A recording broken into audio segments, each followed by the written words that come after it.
How they speak of others to you is how they will speak of you to others. Try and understand what was the first 18 to 21 years of your life, because what you lack is what you pursue.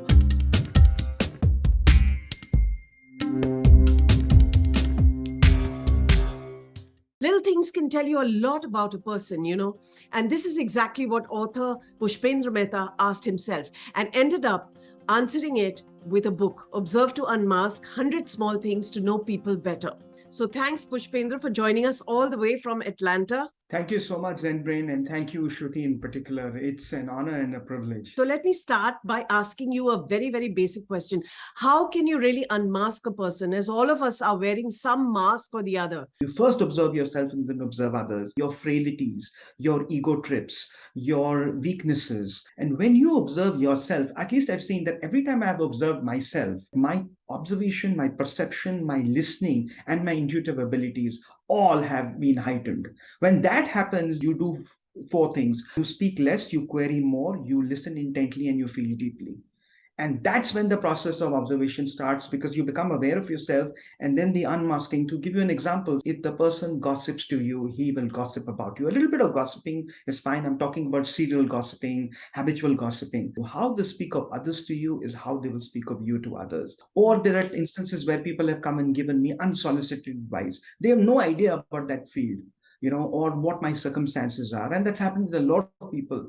So the important thing then is for you is to see, okay, the advice that they give me, let me try and give them the same advice. Will they accept it? You'll see chances are they are not open to accepting advice. Then they're the people you don't want to take advice from. Figure out who are the people they spend the most time with. That's when you get to know somebody. And one thing which is very important to figure out or unmask people is to try and understand what was the first 18 to 21 years of your life, because what you lack is what you pursue, what you lack is what you search or go after. What we lack, we pursue. And that was really my takeaway from the book. If somebody has grown up without seeing money, they would want to acquire lavish homes, costly watches, expensive handbags, luxurious cars. If you didn't get the attention, you didn't get the love, the importance, the social validation, or you didn't find happiness and peace, or the emotional need was not fulfilled, and that's what you'll go after. Once you figure that out, A, about yourself, and B, about the other people, that's when you know that, okay, the kind of person I'm looking for is, for example, if I'm identifying, what's a suitable partner for me. So I need somebody who is going to think books, who's going to think conversation. Material is important, but you've only got to have conversations around money and material razzmatazz. That's fine, but may not work for me. Similarly, if the person is a socialite, who always wants to be with people, for that person, it's extremely important that everything is measured by the exterior parameters of life. And if the other person says, no, this is not what I'm looking for, then even if when it comes to, forming friendships, you'll know that, they're good to hang out with on and off, but this will not work for me. Chapter 3, you say your social media is a reflection of who you are. Are you sure? Because many people are extremely strategic in their social media posts. Yes, the strategies on social media. You worked in the media, and you know this better than a lot of people, that there wasn't an opportunity. Now, social media has become a medium, not only a medium of expression, it has become an individual's media mouthpiece. So, people attempt to veneer the truth, people attempt to shade the truth. But if you look carefully and you observe carefully to know why are they doing what they are doing. Do you mention the word strategy? What is the tactic behind, say, a particular post? It reflects who they are. It is a reservoir of what they think, what they believe in, what they approve or disapprove. So if I were to give an example, let's say if it's me, and if you go to my Facebook page or LinkedIn page, or anything that I post on YouTube or otherwise, and you see that most of the stuff that I post on, whether it's selfies, images, videos, or anything else, links that I post, is about me, my family, my projects, my attainments, let's say my hobbies or my trips that I've taken, then maybe I am sharing my life with others and maybe I'm wanting to connect with others, but actually I'm clamoring somewhere for attention, for validation, for recognition. If I am sharing stuff or posting or creating stuff which is funny, creative, inspirational, purposeful, helpful, which may be, around environmental protection, philanthropic causes, spiritual causes, then, or I'm trying to post content which will help somebody else, then you know that that person is really trying to make a difference in somebody else's life.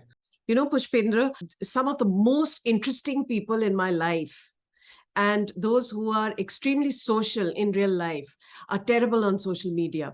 People who are with not much of a backstory, not much to say, they're extremely interesting on social media. So I find it extremely contradictory. Sometimes what happens is, Shruti, is that we try and be someone else. So if I've been told constantly, oh, you're an introvert, you're not doing this, that, the other, and particularly in the Indian context where it's good for people, prefer people being expressive and being an extrovert. So then they say, okay, let me be somebody else on social media. Another very interesting fact in your book is that most people don't change. In the research I've done and the feedback of my book, most people have come back and say, no, you're wrong. People change.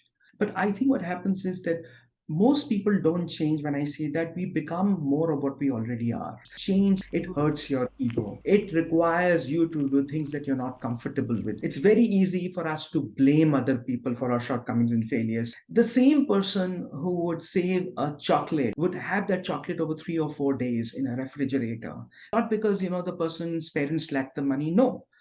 Just the nature of being frugal. The person may have money today, 30 years later, the habits have not changed. You're still penny pinching. Or there could be somebody on a positive note who's very calm and very positive, regardless of the struggles the person has faced. It's a generally accepted truth that human migration, expertise, education, refinement, elegance, erudition, travel changes people. It does, but it changes only those people who want to change it out of their own volition. I have seen people in the US, in different parts of the world, who are what they were 10 years ago, 15 years ago, 20 years ago. They've not changed. Observe your own actions, your words, deeds, thoughts, identify patterns, you don't repeat them. That's when you are on the path of change. If you are able to understand that most people don't change, then you can also adapt yourself to those situations. Okay, these people are not going to change, they're going to be like that. I got to accept it, but I have to meander my way around it. Of course, we can change our habits. Of course, we can become more positive. I mean, I'm a living example of that. However, can you really change the character of a person? As long as you are very honest with yourself, don't make the big changes, start making the small changes. It's not all that difficult, as long as you're prepared for it to hurt in the short term, but in the long term, you're going to get benefits. You do it with money. We do the compounding effects of money. We do it with everything that, we think it's going to benefit us. But the moment it means something that, you can't quantify the benefit, that's when change becomes very difficult. There was a session on weight loss, and I remember a lot of people talking about how they had lost weight but put it all again. Mm-hmm. Emotional eating hadn't changed. To bring about that overall change, there has to be some sort of a sync between your mind, body, spirit, and that is something that we forget. We try and just bring about superficial change. It's not easy to sustain, unfortunately. Very well said. And you're absolutely right. It has to be an integration of mind, body, and spirit. Otherwise, it is outward. And the other part, if you want to know you've changed or not, the best indicator is go ask your spouse, your children, your grandparents, your siblings, or your best friend.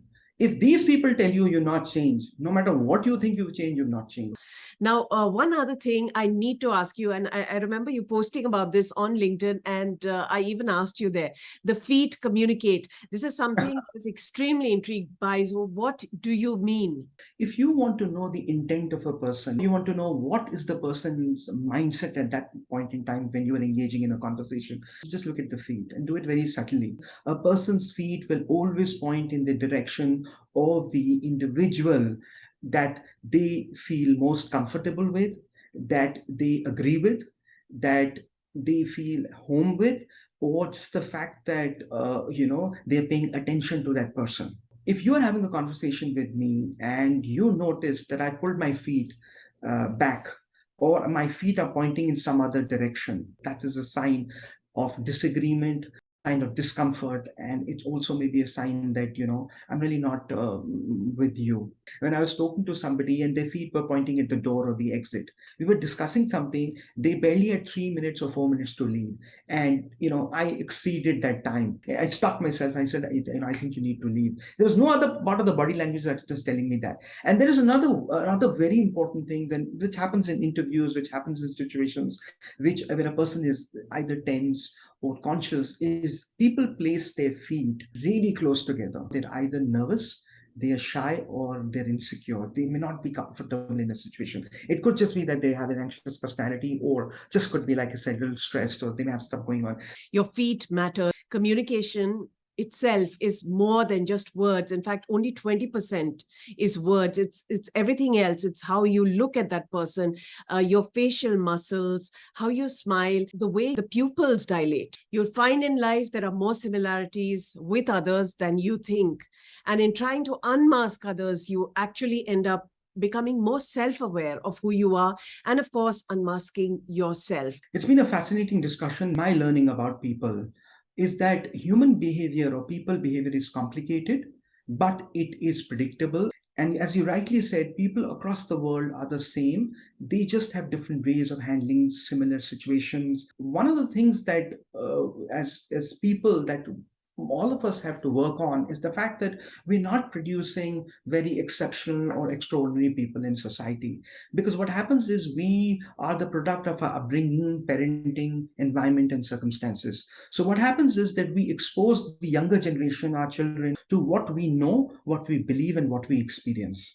We don't expose them to what we don't know, what we don't believe, and what we don't experience. I don't mean expose them to drugs. Let them experience the conventional and the unconventional and decide for themselves. Let them experience what I don't know, what I don't believe in, what I don't experience. If we do that, our relationships will improve, observation and awareness will improve, and by and large, our society will, create people who will be more evolved. Thank you very much. And I hope parents are listening to this, especially for those who are really starting on this self-awareness journey. This is a great way to begin. So thank you very much, Pushpendra. This has been, one of the most endearing conversations I've had in a long time. Thank you so much for your time and your patience.